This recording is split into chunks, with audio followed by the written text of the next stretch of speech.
kenapa giliran lepas hijab jadi bisa? Itu dia. Pas di rumah udah nggak tegang. Nggak tegang. Mungkin tadi yang pertama karena kepanasan. Oh iya, mungkin di rumah udah diajarin sama orang tuanya. Memang kelakuan anak-anak itu lucu banget ya. Nah Ustadz Syam, sebenarnya saya juga ada hal yang pengen aku tanyain nih.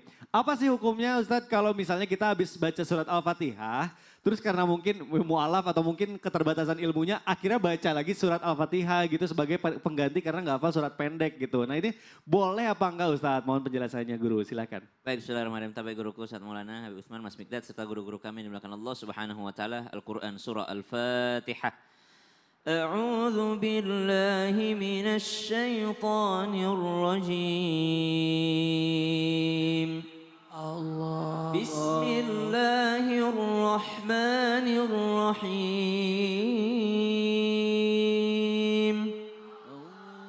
Alhamdulillahi rabbil alamin. Ar-Rahmanir Rahim. Maliki yaumiddin.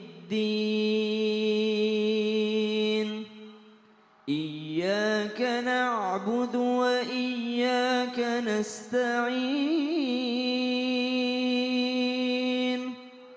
Ihdinas siratal mustaqim.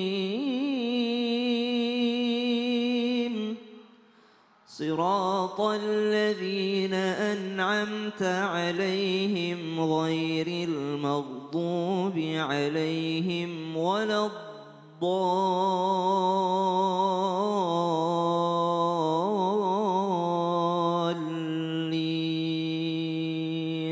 Amin. Setelah baca Al-Fatihah, ternyata nggak ada modal surah yang lainnya. Akhirnya dia pun mengulang daripada surah Al-Fatihah kembali. Maka ada dua pendapat. Imam Asy-Syairazi menjelaskan. Pendapat yang pertama mengatakan boleh-boleh saja. Kenapa? Karena surah Al-Fatihah termasuk dalam Al-Quran dan termasuk daripada zikir. Jadi dianggap sebagai zikir yang dia lakukan di dalam sholatnya atau di dalam rokaatnya. Pendapat yang kedua mengatakan tidak boleh sehingga bisa membatalkan sholat. Kenapa? Seakan-akan menambah rukun atau mengulangi rukun. Sebagaimana orang yang sholat menambah ruku. Udah ruku lagi. Misalnya, walam yakullahu kufuwan ahad. Allahu Akbar. Sami Allahu liman hamidah. Menghayal. Udah diangkat belum ya jemuran? Langsung ruku lagi. Allahu Akbar. Ya Allah udah ruku tadi. Subhanallah. Maka ini menambah rukun membatalkan sholat. Subhanallah. Sama dengan hal tersebut sehingga mengulang suratul Fatihah. Menurut sebahagian pendapat mengatakan bahwa ini membatalkan sholat karena menambah rukun. Maka kalau tidak ada bacaan yang bisa, maka ambil pendapat yang pertama tadi. Mana itu? Bacalah meskipun satu ayat. Apa satu ayat itu? Boleh Yasin, Toha, Alif Lam Mim. Tapi insya Allah mu'allafnya bisalah baca Qul Huwallahu Ahad. Meskipun dia cuma satu ayat. Iya gitu. Baik. Terima kasih guruku Ustadz Syam penjelasannya. Boleh tepuk tangan dulu dong Bu. Masya Allah. Nah jamaah sebelum saya kasih kesempatan lagi untuk jamaah bertanya sama guru-guru kita sekarang. Katanya Ustadz Maulana mau nanya lagi nih. Saya mau Ustadz mau nanya apa sih? Kalau tadi saya pilih dari sini, saya pilih. Kalau yang paling tua nanti marah. Saya pilih yang paling muda. Yang paling muda. Ustadz bisa aja Ustadz. Enggak ya. Seumuran anakku ini. Ya saya mau nanya. Saya mau nanya. Iya. Namanya siapa? Nama saya Latifah. Latifah dari mana? Dari Kabupaten Serang. Majelis Taklim? Darussalam Kalimantan. Ya soalnya yang ikut majelis taklim maknya. Dia cuma Jadi ikut ajak, doang ini pasti. kelihatan. Kelihatan. Lebih enakan mana? Lebih khusyuk mana dalam sholatnya? Baca surah Al-Ikhlas atau Ad-Duha? Saya sih kalau sholat lebih ke surat yang paling pendek. Oh pendek. Terus kalau kita sholat juga kan harus tahu maknanya. Mantap. Keren nih Ustadz nih. Keren ini, bagus. Jadi Heeh. bagaimana kan kita kan harus tahu maknanya juga. Tepuk tangan dulu. Jadi, siapa kita namanya tadi?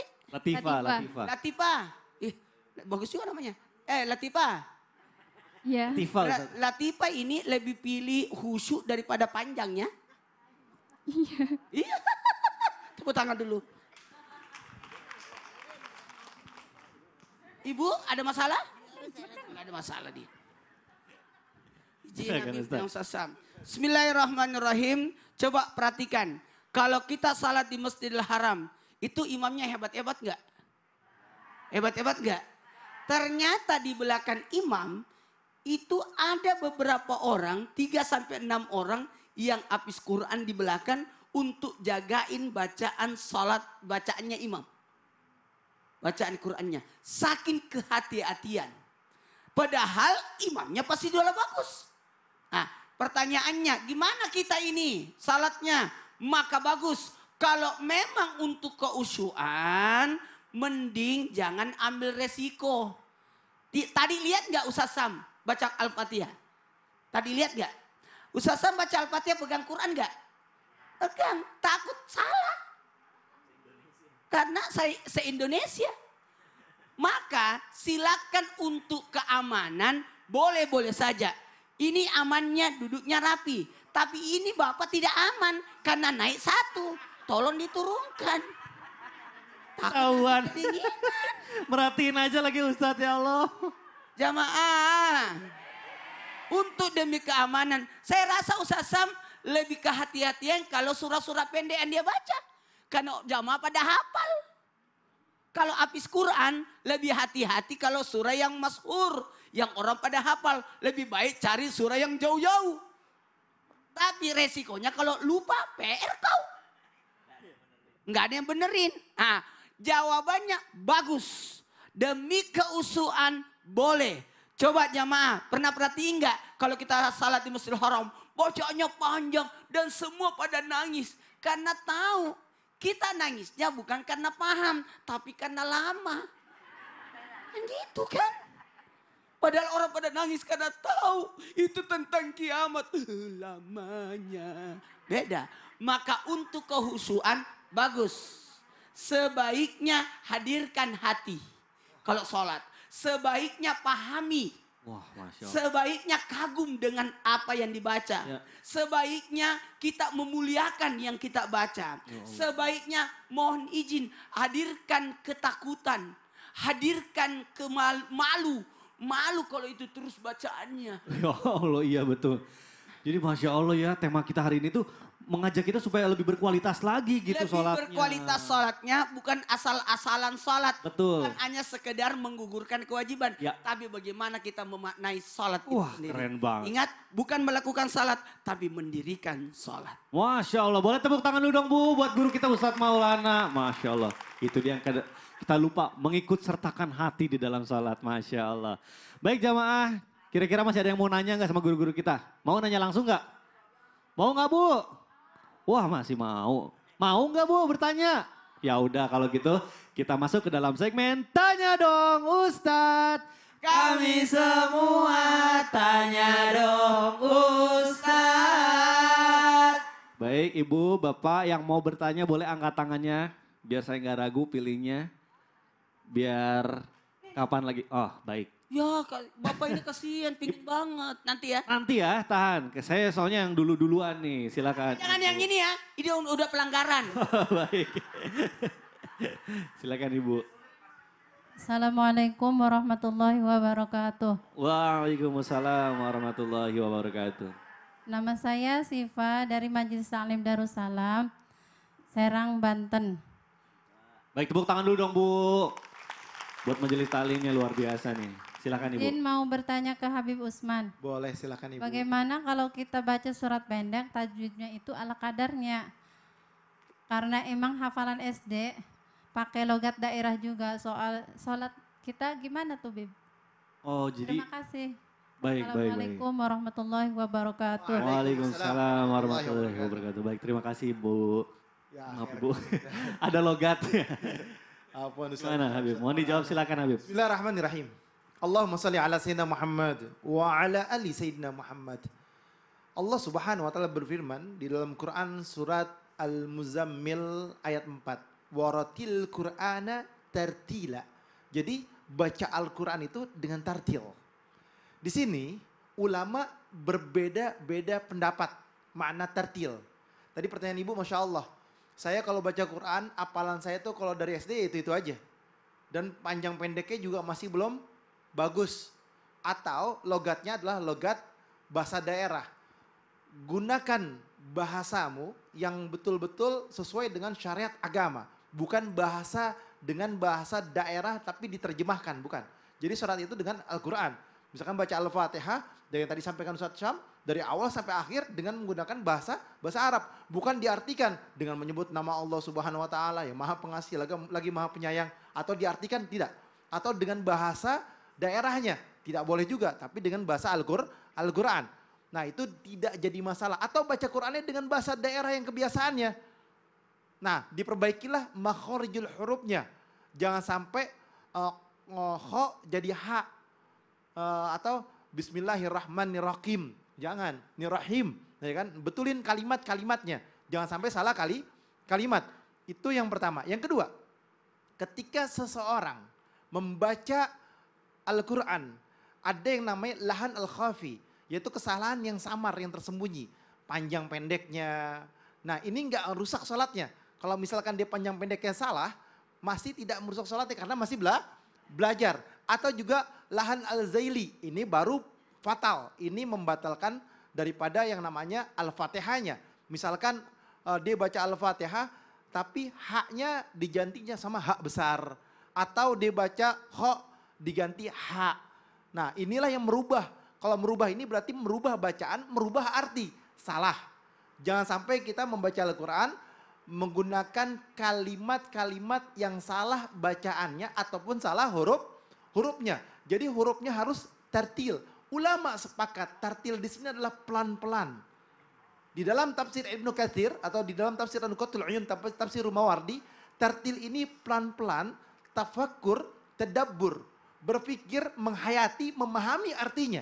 Sehingga apa? Tidak salah makna, nggak salah hurufnya, nggak salah di dalam lafaznya, dan memahami betul-betul maknanya. Sehingga apa? Tersentuh dalam sholatnya, dalam ibadahnya. Jadi kalau misalkan ada yang masih belajar, nggak apa-apa, bismillah. Belajarlah dengan semampunya, tapi belajar. Bukan dia berhenti belajar. Ya. Kalau misalkan dia belajar lama-lama besok atau lusa atau bulan depan dia udah bisa insya Allah. Betul. Kayak tadi anak kecil, namanya belajar. Iya. Ya kan, bolak-balik gak jadi masalah, belajar. Tapi kalau misalkan dia udah besar, dia gak mau niat belajar, dia berdosa. Kalau udah tua nggak apa-apa kan Bib, masih belajar ikro gitu Gak supaya jadi benar lagi masalah, ya. yang Tetap dapat pahala belajar, ya. dapat pahala dari Allah. Masya Allah, jadi ikhtiarnya yang paling penting. Terima kasih Habib. Boleh tepuk tangan Bu. Mudah-mudahan terjawab ya Bu pertanyaannya. Baik, selanjutnya yang mau bertanya, boleh angkat tangannya lagi? Ibu-ibu, bapak-bapak juga boleh. Baik. Selanjutnya saya pilih yang sebelah kanan karena dari tadi yang sebelah kiri terus. Ibu yang di atas boleh, ya silakan Ibu. Ini mamanya yang tadi ya, silakan Ibu. Terima kasih. Assalamualaikum warahmatullahi wabarakatuh. Waalaikumsalam warahmatullahi wabarakatuh. Nama saya Aminah dari Majelis Taklim Darussalam Kalibunder, Kecamatan Tirtayasa, Kabupaten Serang. Baik. Tanya dong Ustadz. Iya dong, silakan. Izin mau tanya pada Ustadz Sam. Siap Ibu. Siap.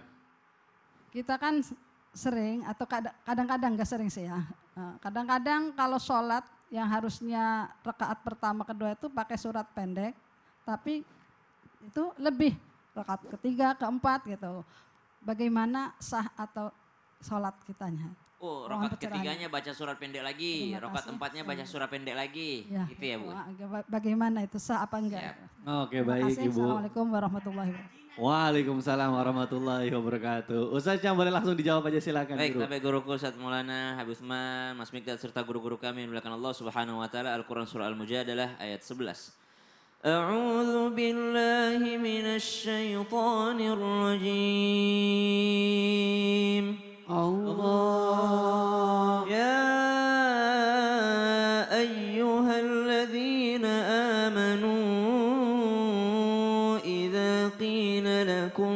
تفسحوا في المجالس فافسحوا يفسح الله لكم وإذا قيل انشزوا فانشزوا يرفع الله الذين آمنوا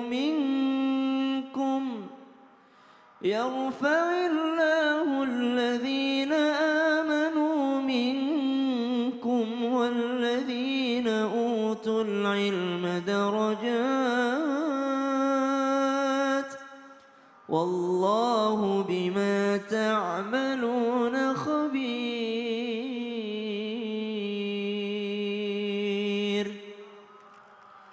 Dari sini kita belajar bahwasanya ketika ada ungkapan mengatakan satu ayat yang kita pelajari, yang kita datangi masjid untuk mempelajari satu ayat, itu lebih baik daripada sholat sunnah 1000 rakaat. Kenapa? Karena sholat dengan ilmu itu sangat utama. Belum tentu yang lama sholatnya lebih baik daripada yang singkat sholatnya. Kenapa? Karena ada ilmu di dalam sholat.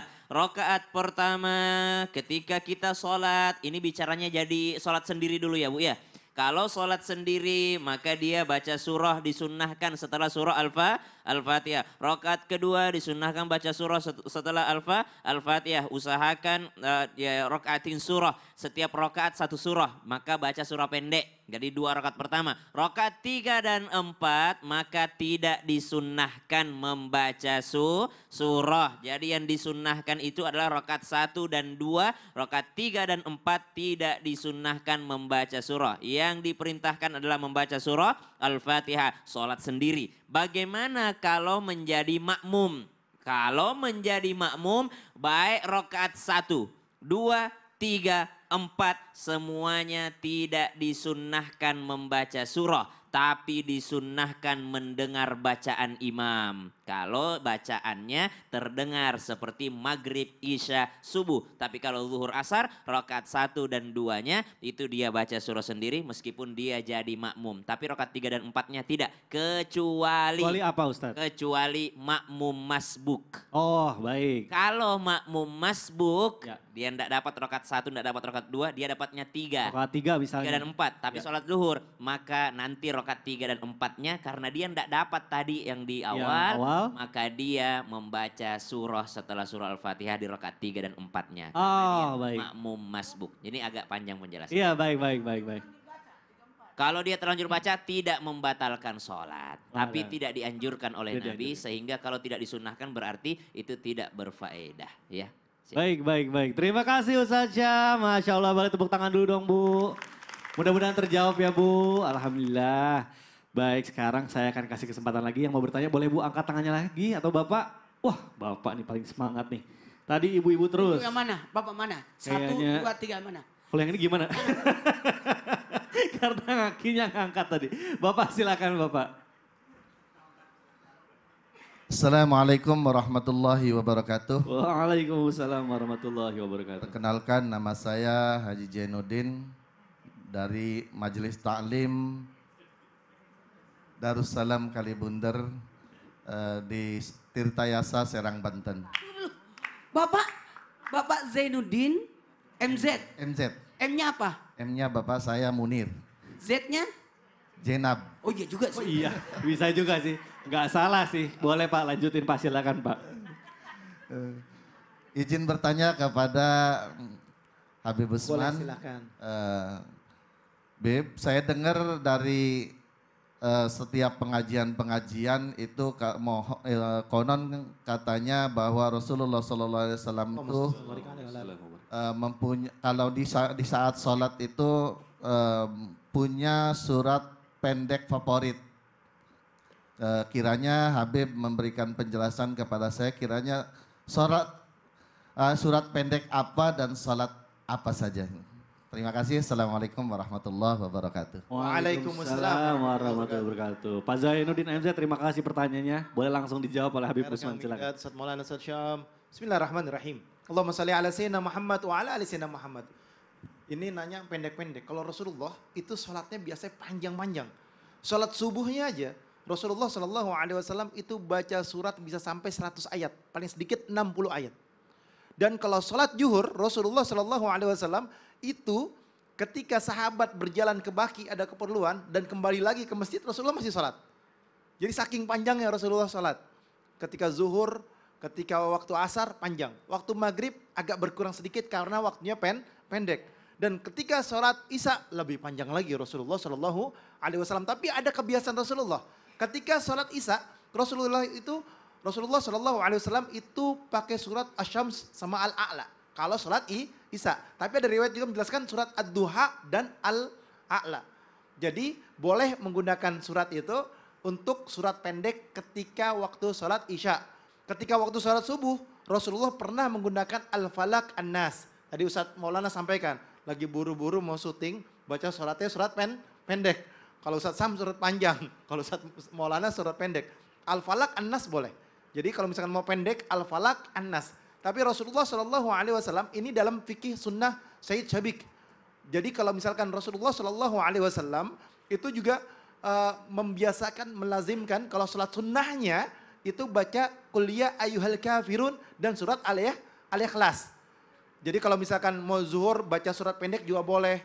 Baca At-Tin, Asy-Syams, atau asarnya baca Al-Lail, Asy-Syams, atau maghribnya baca Kulhu, ya kan, baca An-Nas juga diperbolehkan. Jadi kalau misalkan baca surat semampunya, sebisanya, dan sehafalnya. Yang terpenting apa? Makharijul hurufnya dan dia tertil dan mengerti, memahami maknanya. Itu yang terpenting. Baik. Kalau nggak hafal maknanya, belajar artinya. Belajar artinya. Nggak ngerti artinya, belajar maknanya. Iya, karena sekarang di HP juga udah banyak ya, jangan dipakai main game terus. Baik Habib, terima kasih. Boleh tepuk tangan dulu dong Bu, Masya Allah. Baik jamaah yang ada di studio dan jamaah yang ada di rumah, jangan kemana-mana karena kita akan kembali lagi setelah yang satu ini. Tetap di Islam itu Indah. Jamaah, Alhamdulillah.